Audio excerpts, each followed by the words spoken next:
Hello, and welcome to the Nurture and Flow podcast. I'm your host, Andrea Weaver, a full spectrum doula here in Los Angeles. And for the last 8 years, I've been supporting families have better birth experiences, even if we deviate from the plan. You are smack dab at the tail end of our beautiful series, Birth Ready: A Partner's Guide to Birth, by yours truly. Um, this series was designed to support partners through pregnancy, birth, and postpartum from a doula's perspective. And hey, guess what? I'm a doula. Today's episode is kind of wrapping up the series. We're walking into postpartum.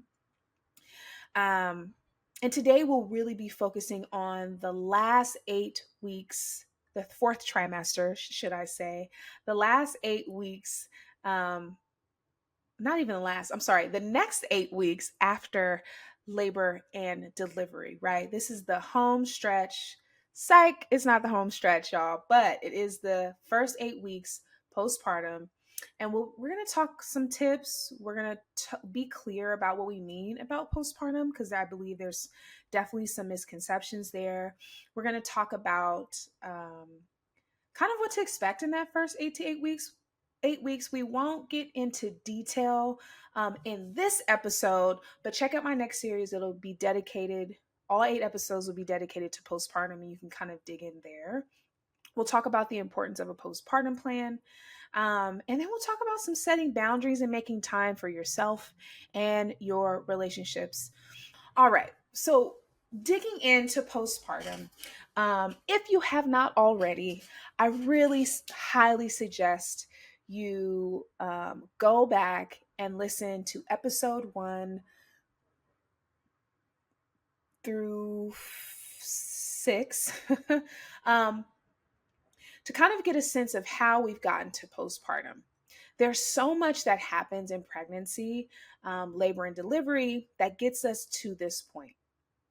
And what I found is postpartum is often overlooked and not on purpose. So here's what I mean. Right now, the topic of postpartum is often accompanied with a postpartum and then a emotional or mental health crisis. Postpartum is simply a state of being after birth, full stop.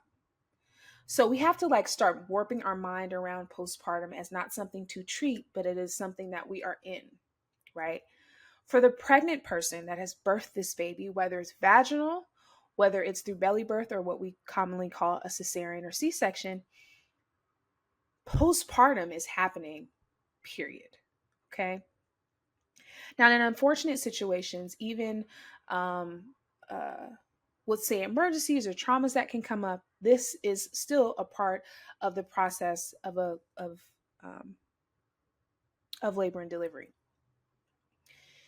And as partners, and sometimes as the pregnant person, you want to get back to your life.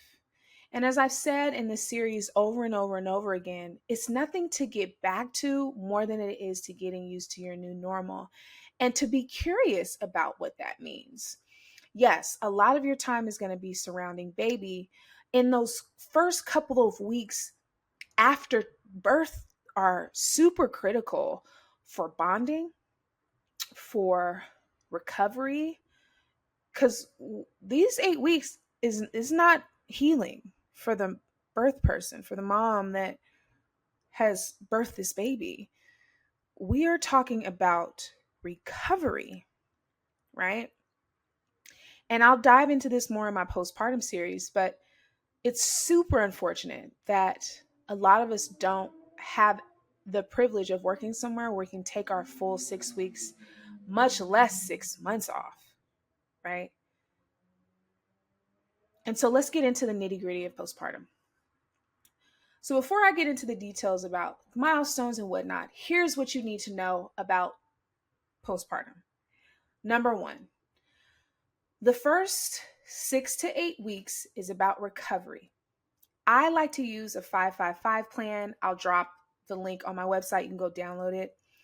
But it is a regimen to make sure that baby, the parent that birthed the baby, the parent, and anyone in that household understands that the person that birthed that baby needs to be in bed and be taken care of. Now, that may not work out for everybody, so we have to adjust it to the needs of the person. But that first 8 weeks is so crucial. I know you get signed off for work, you can go back to work in 6 weeks or 4 weeks or whatever, and that's great. But I'm here to tell you it is a huge recovery time. Okay. And we're going to get into what that looks like a little bit here. The reason why I use the 555, sometimes the 777, is to help orient folks to their recovery. Because a lot of times we have a lot of conversations about bouncing back or getting back to. And what that does is it prevents us from bonding. It prevents us from acclimating. It prevents us from shifting or accepting a lot of the changes that have happened, or it makes it more difficult. Now, change is difficult, period. But add a baby into the mix. Add this huge hormonal shift, which is the second part that I want to mention. There are going to be huge hormonal shifts for the person that just birthed this baby. Huge. Because you're talking about growing a human for 9 months and getting to the point where in a couple of hours or a couple of days, you've birthed this human being and you are no longer pregnant. So all these hormones and all these balances that have built up and cooked up into this big moment, and then boom, this big moment, you hitting a 15K because that's what the body thinks is happening. The energy that it takes to birth a baby, you might as well run a 15K. That's what that person did, and boom, that's gone. Boom, drops. Now, the emotions may be really high highs, really low lows. That is normal, okay? And it's not automatically postpartum depression. It's not automatically postpartum psychosis or postpartum rage or all these things. These levels will start to level out in a normal postpartum experience, okay? So when we're talking about the hormonal imbalance, it's going to happen. There's nothing you can do about it. Some people handle it worse. Some people are better than others, is what I should say. Others experience it mildly. Other people experience large swings. And the second part to that is you as a partner also are experiencing postpartum. This is your new state of being. So don't run from it.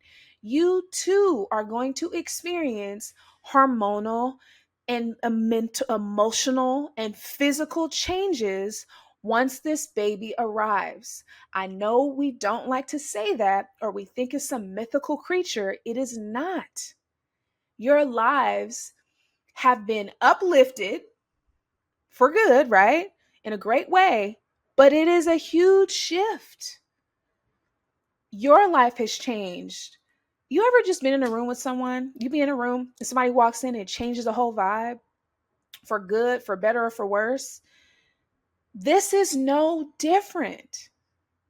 You can't avoid it. You can't hide it. You can try to run from it, but you can't hide it. And so partners, especially the men that are with women that have had babies, please don't hide from this. I know you hear a lot of mess online about you don't need to take the time off, if you can, of course, right? It doesn't matter if you bond with a baby. It matters. You can just go home and watch your kids. You aren't watching your kids, right? Partners that may live outside the home, no matter your gender. When you are there, you are not babysitting your children. You also are part of this process, whether you're deployed or travel a lot for work.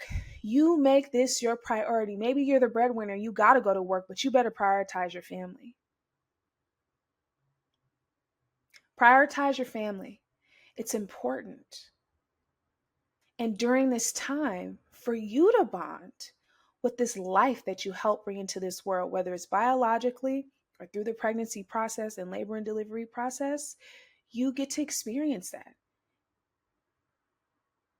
Don't squander it or think it's just some like whimsical thing that just happens to people. No, it's normal. That fight or flight starts to kick in. What I really see in partners is a fight or flight. Oh shit, there's a lot of emotions and I don't know what to do with it here. Let her deal with it or let them deal with it. Like, take a beat. Take on some ownership. This is what this whole podcast series is about, is taking ownership of the things that you can do. Stay in your lane. It's less traffic. Okay.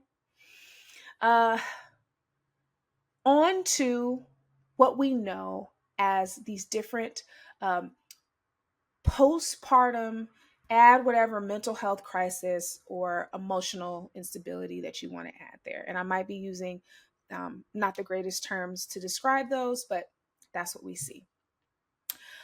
Postpartum depression, yes, is common, but what really is common is baby blues because of the highs, the lows. That happens, okay? There are telltale signs for postpartum depression that I always share for free. You don't need to buy anything from me. The link will be in the show notes just to be paying attention. This is, again, go back to the last, what was that, episode 5, where we talked about warning signs, right? There are warning signs with postpartum depression specifically because it can happen when someone steps out of the realm of baby blues and talking with the doctor about it. And I also want to acknowledge here that even in those conversations, it is extremely difficult for our less represented, marginalized communities to talk about mental health in these spaces because of how we are treated. And I want to acknowledge that. I want to say that, yes, some of these institutions do not treat us well, especially like the normal medical system. But there are all kinds of local resources, no matter how you identify, that are here to support you in that. And not just, and I'm not saying you to the pregnant person, I'm saying you as well. You too can experience these waves of emotions that might hinder you from really showing up in the ways that you want to. And it's not about being your fault. It's more about, again, being curious about this newness and these parts that are popping up in you. Um, and then the next part that it's really hard to hear with folks, your baby's going to get on your nerves. Your baby's going to get on your nerves. Okay? They cry, you're getting to know them, you're learning how they communicate, you're picking up on their cues, you're sleep deprived. God forbid you're caretaking other children or someone else in your home, or you have to go back to work really quick. Like, these are all rage inducing.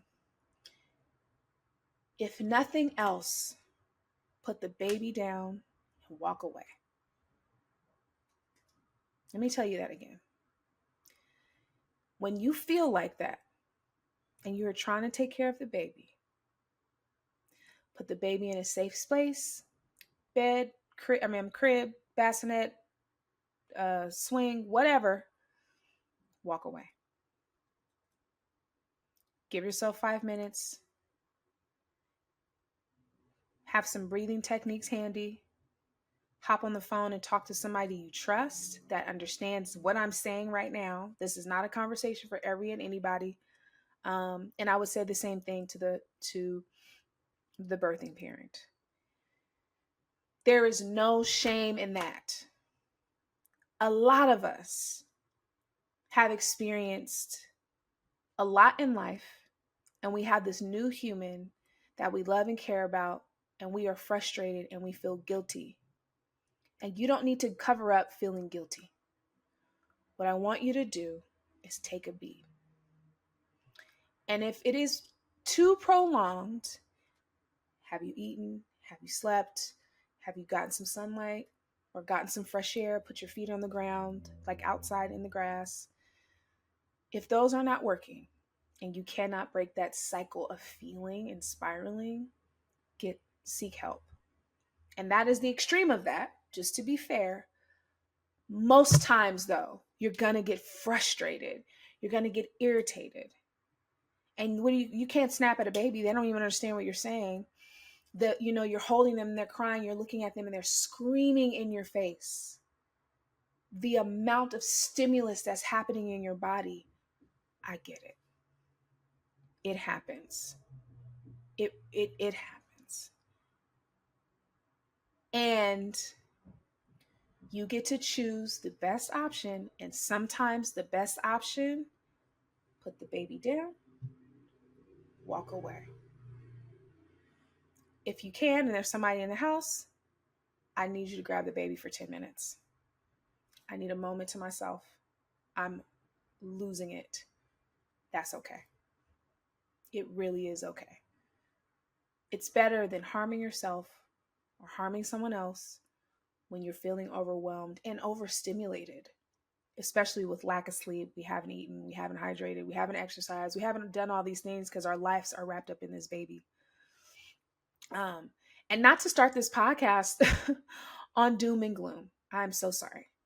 It is not all of that, but I wanted to get that out of the way because I think there are so many misconceptions about postpartum. Postpartum is just a state, and it is forever in that state. Lastly, I usually ask this question, but since I don't have an audience, I will say most people think the healing time for the pregnant person postpartum is that 6 to 8 weeks, which we've already discovered it is not. It is recovery. It actually takes about 2 to 5 years to get back, not even get back to, excuse me, 2 to 5 years to hit a new normal state for a pregnant person, depending on complications, traumas, hormonal states, biological states. A solid norm, a new norm, takes 2 to 5 years. And that is regardless of a C-section or a vaginal birth. It ranges. And with that in mind, you should also be severely disgusted at our healthcare system and how we take care of the moms and pregnant folks and gestational parents in this space. So be kind, be patient, be compassionate. Bodies are going to change, all kinds of stuff. But that's a little cue for you to consider when we're going forward here. Okay? Okay. Next. So let's talk about the first 6 to 8 weeks. For the baby, there'll be a lot of monitoring on the parents and caretakers end.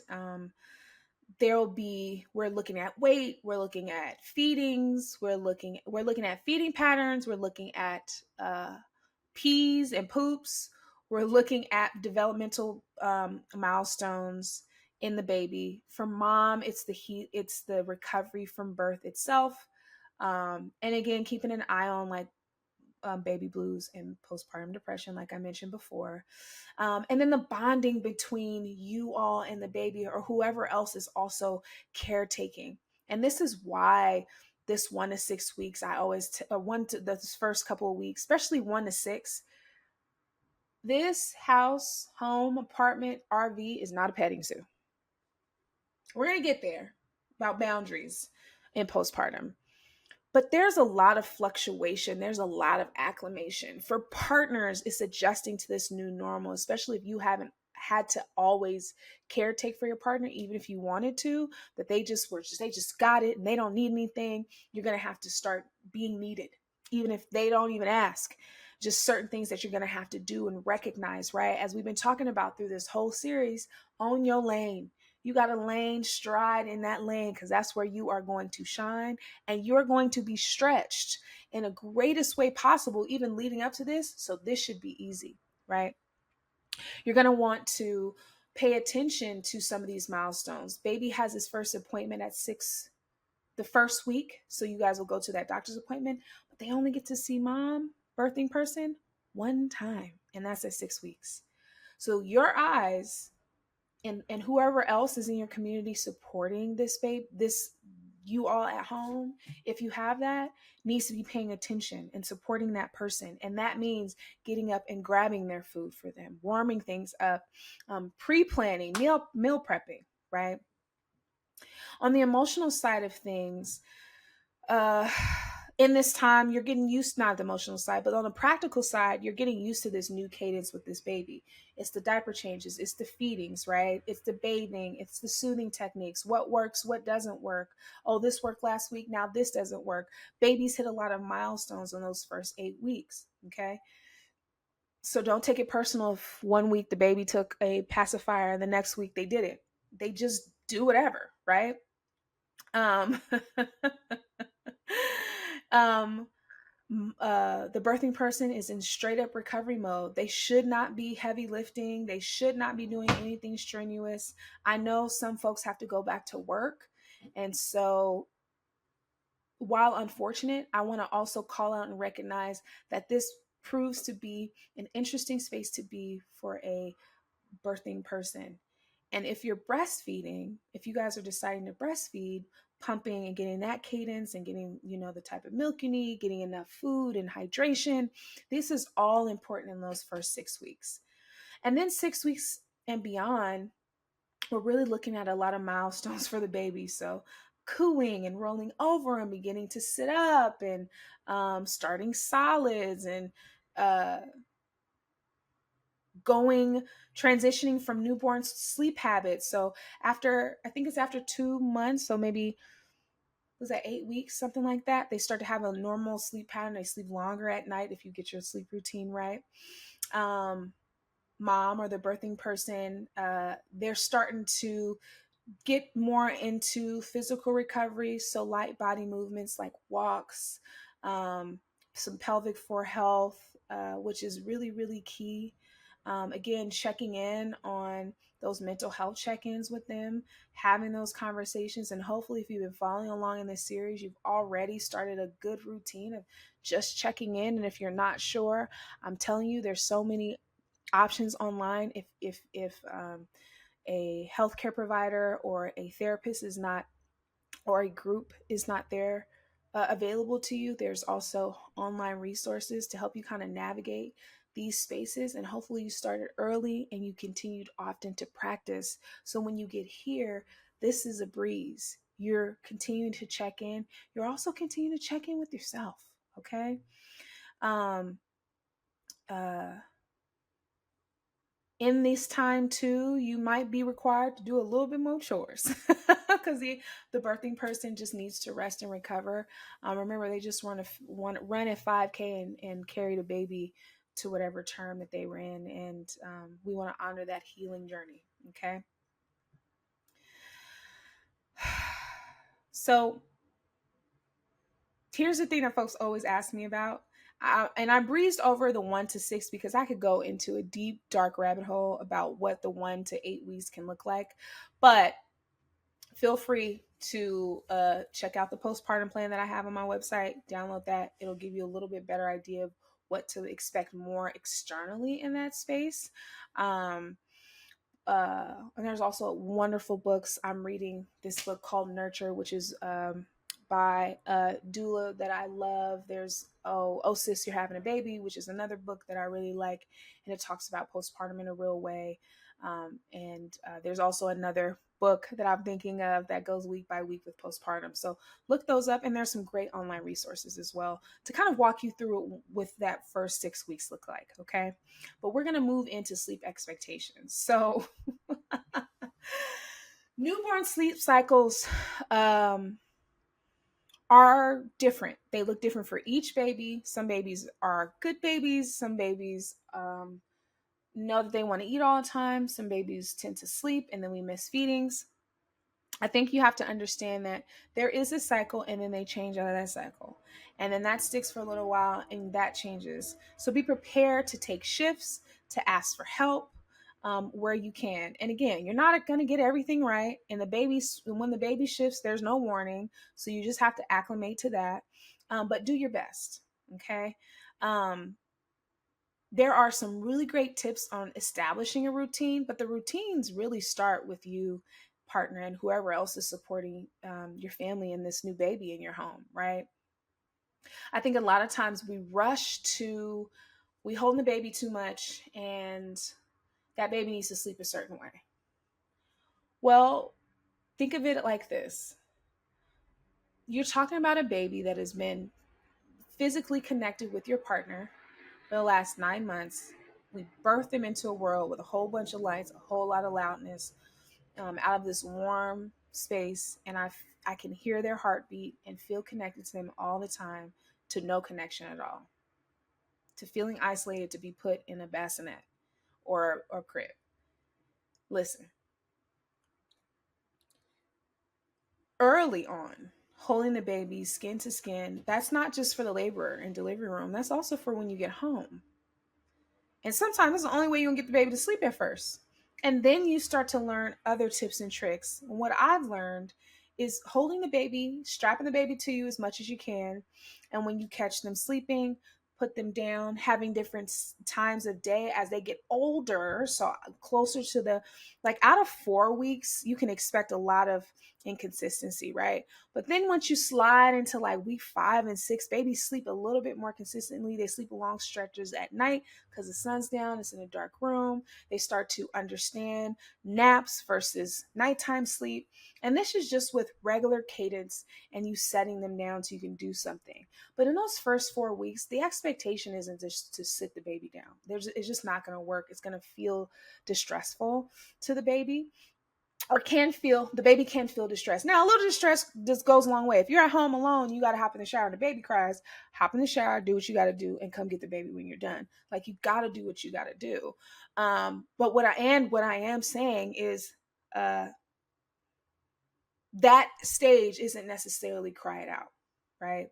When you get further and further and you're sleep training them, where not this rigorous sleep training and all this other type of stuff early on, later on you can worry about that.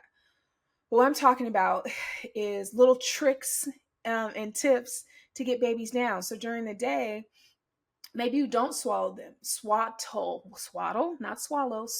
them during the daytime. And we leave the blinds the way that they are, right? And we're running vacuums and playing music during the day so they can learn how to sleep while it's loud. And then at night, it's dark, it's quieted down, and they can sleep. We do that so that they're used to sounds, and no matter where you are, they can take naps. And at night, it cues them to sleep longer, right? Also remembering that, yes, you might be tired, but those 2-hour feeding schedules, wake that baby up. Do not let that baby sleep just because you're tired. You skip a meal and the baby sleeps, you sleep fine. But keeping the baby on a regular schedule of feedings and changings, I promise you, will be life-saving later on. Okay. And then finding support for sleep. So the birthing person may be really exhausted, so you might be taking a couple more shifts. And then sharing some of the responsibilities. There are going to be some things in those first 1 to 4 weeks that the birthing person just isn't going to be able to do. So it's going to rely heavily on you, like stuff around the house. So you're going to have to let some of that stuff go so that you can get some rest. That laundry might have to sit for 2 weeks. It just might have to sit for 2 weeks, okay? But you need bottles and you need food, so pick a struggle, right? If you have community and family that can come and support you, you get that list together. And don't you worry, we are getting to family. And then start to set some sleep routines for yourselves. Like people say, sleep when the baby sleep. That's easier said than done. You can sleep if the baby eyes are open in the bassinet next to you. You can go to sleep. You are just fine. You don't need to be awake because the baby's awake. You can just go to sleep. It's fine. Okay. um uh I was laughing because I have some funny stories about people. They couldn't understand why the baby sleep. Baby's not disturbed. Baby's just kind of like laying there and they're looking at the baby, looking at them, looking at the baby. It's like, girl, go to sleep. It's fine. They're in a safe space. They're not gonna roll around. Infants don't move that much. Like, it's okay if they're awake and you're asleep. It's fine. Go to sleep, right? Get some rest. Sit down somewhere. You don't have to be busybody. Everything's not gonna be perfect. Your house is not gonna be tip-top shape. Oh well, you gotta rest, you gotta eat, you gotta hydrate, and those come first. Okay. And setting up a sleep environment definitely helps with that, right? Whether you need, now you go to sleep to the white noise machine more than a baby. Okay, cool. That's what you do. Okay. We don't do work and stuff. If you can, in your bed. So even if you're in a studio apartment, you can have a corner of the room where you might do work, but you don't get in that bed with that work so that your body knows that that's what it is. Maybe you have a nighttime routine now where you and partner do something and hold hands and talk about something for 5 minutes before you just pass out. That's cool too. Make it a routine so that it works, so that you can get the rest and the sleep that you need to be able to get up and do it again all the next day. Okay. Um, so outside support and boundaries. So let's bring back into the room. Your home is not a petting zoo. A lot of times what happens is family, friends, and everybody in between are happy that you had the baby and focus on the baby, but forget that there's people in that house enduring a new human, a baby in their home. And partners, it is your job to hold the line. It is so important to set boundaries, not only for your sanity, but for the health of you, your baby, and the birthing person, the mom or the mom that has had the baby. Babies do not have uh, immune systems like we do. They get sicker easier than we do. And there's nothing worse than a baby catching the flu, an infant. It is just no right in the world at that point for the baby. And you're already exhausted, right? And whatever kind of strain it is could be terrible, right? During peak COVID, a lot of folks, you just couldn't even come into people's houses, and a lot of folks has kind of maintained that, like, you coming over, cool, drop the food at the door, right? Um, and drop the food at the door. And that brings me to this other part of the postpartum plan, which I do have. I think I mentioned it already. You can have it. It's available. Go get it so you can review it with your partner. I'm telling you, it's essential as your birth plan. I was going to do an episode on the birth plan alone, but I think we're covering enough here. And then I have the postpartum series coming up. So it'll help folks orient. But if you don't have the time to look at that, go look at the postpartum birth plan, because with that, it talks about how to manage visitors. What do you want your visitors to do when they come over? This is not the time for you and your partner to host. Sorry, that's out. Just simply holding the baby is not helping you. If they're holding the baby so you can go take a shower and get some sleep, fine. But once they put that baby down, they need to have a chore. So what I've done with my clients is help them identify what are things in their home that they really want taken care of. Some people want laundry. Some people want to make sure their kitchen and bathroom is always clean. Everybody wants to sleep, and folks want food. And when we talk about these essentials, or maybe you have dogs at your house or other kids at your house that you need help with caretaking so that you all can rest and bond with this baby, that's what those people should be coming to do. It's not for y'all to get up and get dressed and be in your best. Just show up for them and greet them and host them like it's a family dinner when you just went through labor and delivery and you're recovering and resting. Like, the biggest things that happen without rest, your immune system is also compromised. So the birthing person, and go back to episode 5, the warning signs, those warning signs are equally as important in postpartum. You need to be able to hear yourself. You need to be able to communicate with your partner. You need to be able to be in a rhythm to understand what's happening so that we can avoid these extremes that we see. Now, they don't happen often, no, or let me rewind that. They happen enough for us to be concerned. Full stop. Okay? You can't hear yourself with a whole lot of noise, and neither can your partner. And y'all just trying to survive, okay, and exist. And that does not mean that this experience isn't the most beautiful experience. It doesn't mean that. And I want to calm down a little bit on kind of harping on the negative, because it's not negative. It's just different. And it is an adjustment. It might be a breeze. Looking back, it might be a breeze. But what I'm saying is to add everybody else's 2 cents and their opinions and what they did and how they did it and all that. That's great. Save that till after 4 weeks. When we've gotten a hand on some stuff, you come here and you do what we ask, whether that's meal prepping for us, whether that's doing laundry, whether that's walking the dogs, taking care of the other kids, cleaning my house, some part of my home.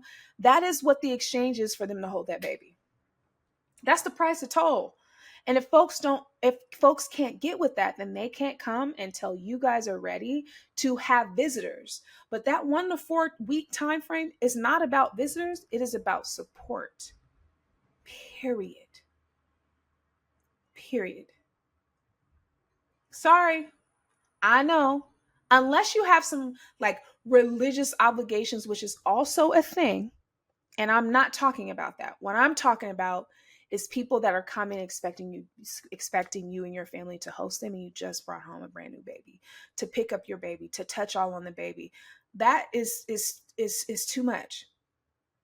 I think it's it's even more absurd for folks to kind of push that on you. And and if you live in a house with these people, it makes it even harder. And I want to acknowledge that here in this conversation. But it doesn't mean that you just accept whatever people do. And the more support you have, great, right? Of course. So create a visitor schedule. Create a chore chart. You want to come over? Cool. This is what we need. When you come over, this is how we need it. Can you do that? Great. And as a partner, you can reinforce that. Okay? And last but not least, actually it's probably one of the most important things that I can and wisdom that I can impart with folks in this postpartum period is taking the time for yourself and taking and your relationship. I think a lot of times we automatically become consumed with the baby. And then there's a lot of shame in our focus better be this baby and nothing else. When you were a whole complete person before you had this baby, you're going to be a whole complete person when they graduate high school or they go off in 6th grade or 3rd grade and don't want you to walk to their class anymore. That's very specific because it happened to me. And we wind up feeling lost and can't find ourselves again. And so we look outside of our homes, outside of our relationships, outside of the constructs of the things that we say we wanted to kind of fulfill this need to be seen and be a complete person. And that's normal. When we prioritize time for ourselves, it allows us to continue to discover what we love, what we like, what we don't like, and have conversations outside of baby. When we do it with our relationship, and I mean intentionally, same thing with you, doing this for yourself and your relationship, it's more meaningful. If you learn nothing else from this entire series, I have talked about prioritizing your time with yourself and separate time with your relationship. I think I've said that in every episode because it is a common theme. What happens is we get lost in whatever's going on in the moment with this baby and we forget who we are. It does not mean that you get to forget that you had a baby, but what I am saying is sometimes it means that y'all are not going anywhere, but as a couple, you're taking 30 minutes a day and you're just playing a game. And that 30 minutes, you are not talking about that baby. That's like somebody came, got the baby, and they're just in the next room and y'all are in your room laughing, talking. I don't care if you turn on a TV show and that's the show that y'all love to watch and you fall asleep, but that's your time because you guys are intentional. Like, do that. Do that. It's so important. All through this process is so important because you need to still feel connected. You really do. And there's more ways to be connected than just sex. To build intimacy means to be intentional, to find that kindness and intimacy for yourself is super important. Well, Andrea, what does that look like? We don't have time. We don't have enough money. We don't have enough resources to do this. Yes, you do. You do. You build a plan out with your partner. If it's just you two, let's just talk about if we don't have the things, right? We think, especially when we don't have community, we don't have anybody, we don't have nothing. There are mom, dad, family, kid, newborn groups that you can join. Oh, that's weird. Well, you said you don't have access, though. I'm telling you, you do. So which one is it? Right? I had so many folks, oh, I think those parent groups are weird until they join one when they feel like they're isolated from their other friends and family, especially if you're the only one with the newborn, to feel crazy. To go from exercising 2 hours a day and now you can't even get out the house. Okay, well, we got to supplement it for something because moving, body movement in general is good for your mental health. Um, hey, every day I got to go outside and get on a 20-30 minute, I got to get my 15 steps in every day. So maybe that walk, that 30-minute walk, that baby strapped to you, partner, and that's what you're doing, going on that walk. uh those parent groups, people be having their baby strapped to them. You need to go have adult conversations with other people. You need to know that you're not crazy in this moment, right? And I mean crazy very loosely. I don't mean that to demean anyone's mental health. What I'm talking about though is to, you can start to feel a little cabin fever, and I get that. Again, there's nothing wrong with that. But when we prioritize the things that we like for ourselves, even if it's at a minimum, because we have a lot going on with the new baby, it keeps us grounded in what's most important. When we lose that, and again, and it's not going to be perfect, it's not going to be how it used to be. You get to decide. You get to choose your adventure now. You get to decide what that looks like. Okay. Quick, easy activities for relaxation or bonding. There's games. There's all, listen, we live in the age of the internet. There's all kinds of free stuff to do. You do not have to spend a whole lot of money. You don't have to travel far. A lot of times you ain't got to leave your house to do something that's bonding or get you back in touch with yourself. Period. With maintaining your relationship, you're going to have to schedule couples time because you're not going to be able to wait on the baby. You're going to have to schedule couples time.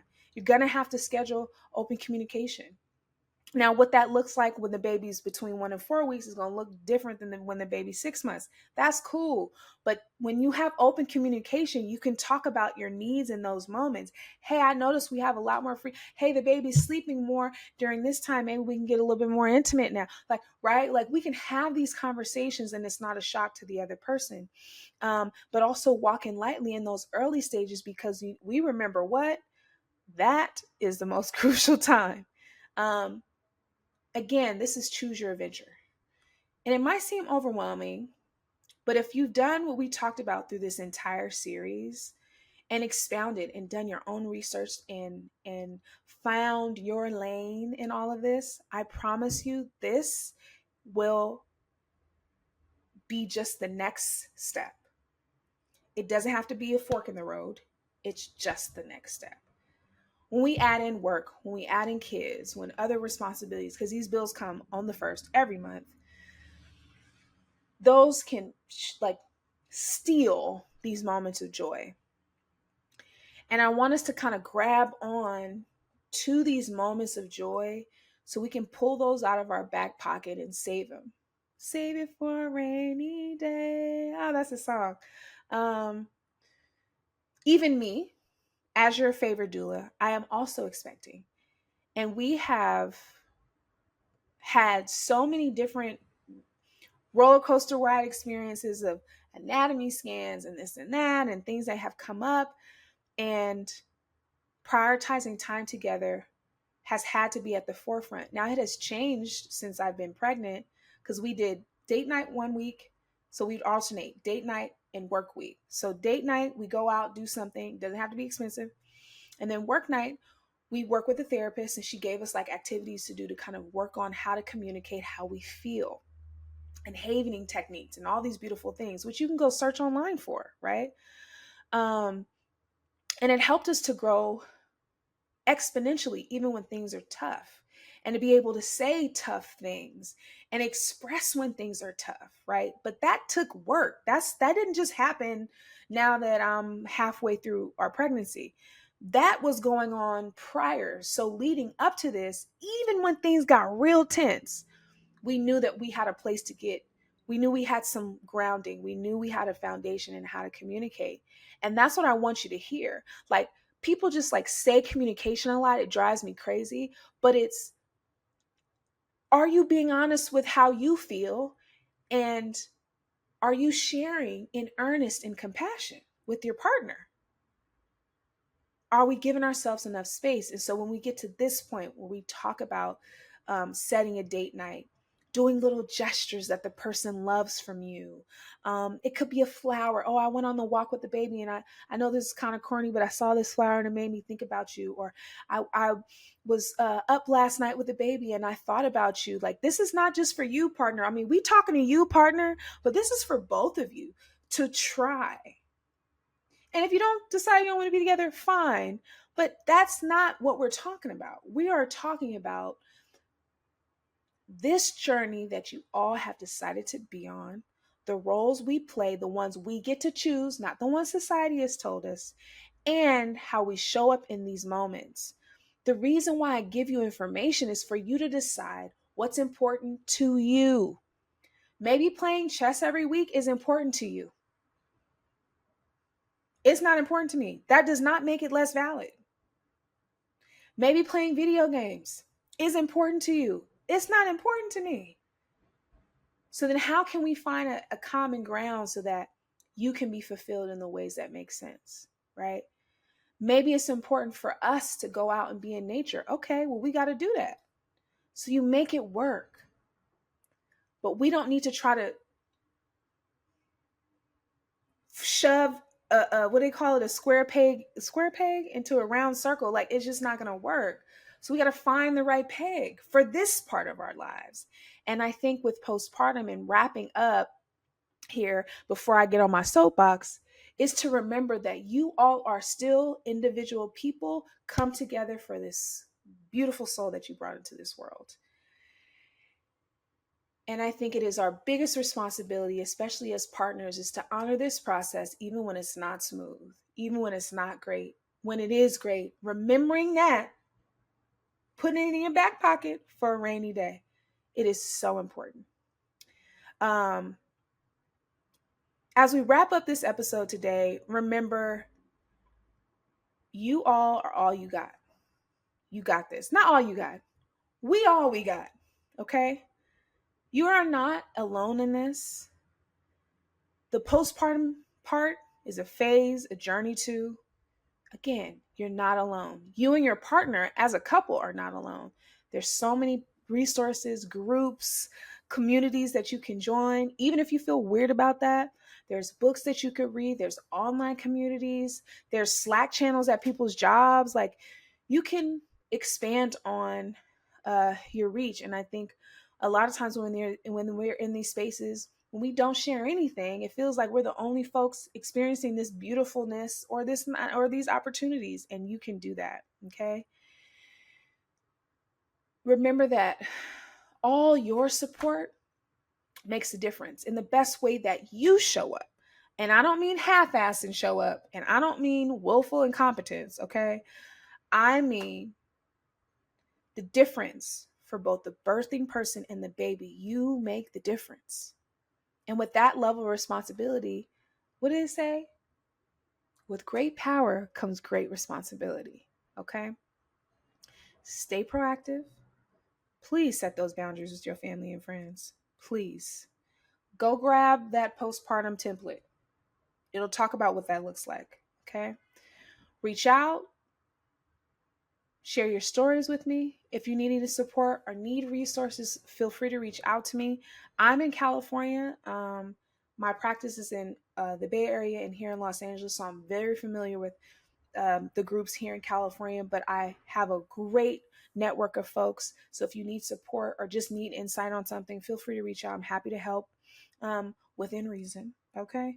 And for more info and guidance on postpartum care, head over to nurtureandflow.com and download those free one pagers. They are there for you to use. I don't need none from you. I just want you to have them so that, hey man, you you have the support that you need in this space. Okay. I made this podcast so that I could be a resource for folks that may not have access to me or a doula at all for whatever reason. Maybe it's far down the line. Maybe you're afraid or unsure if a doula matters. I don't care about that more than I care about you imparting information to empower you. I really hope this series has really been great. Our bonus episode is going to be a partner parent who recently just had their baby in December of 2023. And I'd love for him to share his story. And if that doesn't work out, I will bring on someone else. But it'd be good to just have a really good dialogue and really talk through this birth process, pregnancy and delivery, and where they are now. So I look forward to seeing you soon. Thank you so much for listening to me go on and on about postpartum. I am very passionate about it. And thank you for listening today. Feel free to rate the podcast, leave a comment, like and share it, all that good stuff. If you have any questions or topic ideas, I'd love to hear from you. So this is the way you do that. You can reach out to me at hi or hello at nurtureandflow.com or visit the website at nurtureandflow.com. You can find me on all socials at Nurture and Flow Birth. And I'll see you next time. Bye.